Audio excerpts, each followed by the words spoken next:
Hello, I'm Dr. Gerald Chodak, and this is prostatevideos.com.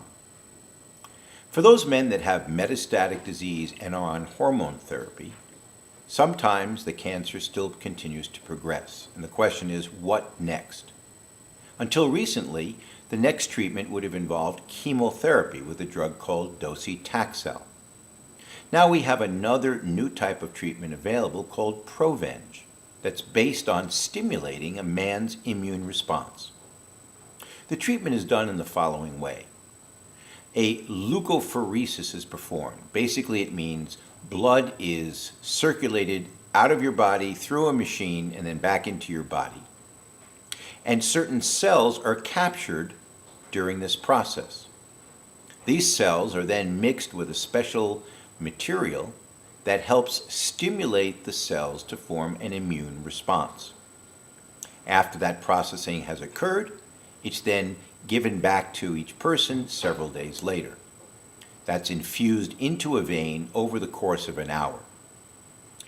The results of studies show the following: that those men that were taking this treatment compared to a placebo had an improvement in their survival, meaning that half the men were still alive at 25.8 months compared to 21.7 months in the men that did not get the active treatment but only got a placebo treatment.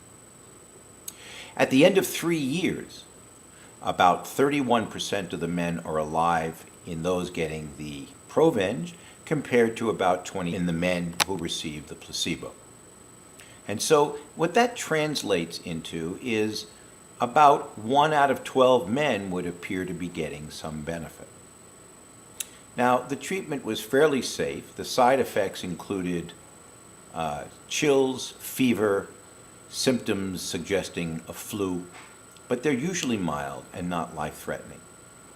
Most men are given something to block the inflammation, and well as an aspirin or a Tylenol tablet at the time the treatment is administered. And each patient is given a total of 3 of these infusions, about 2 weeks apart. So the whole treatment is done at the end of 1 month.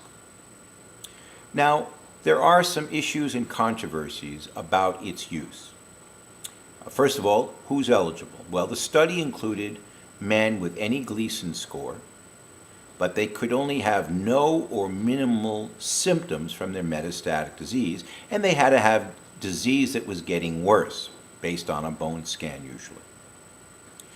The major problem with the treatment is that there's no way to tell if it's really working.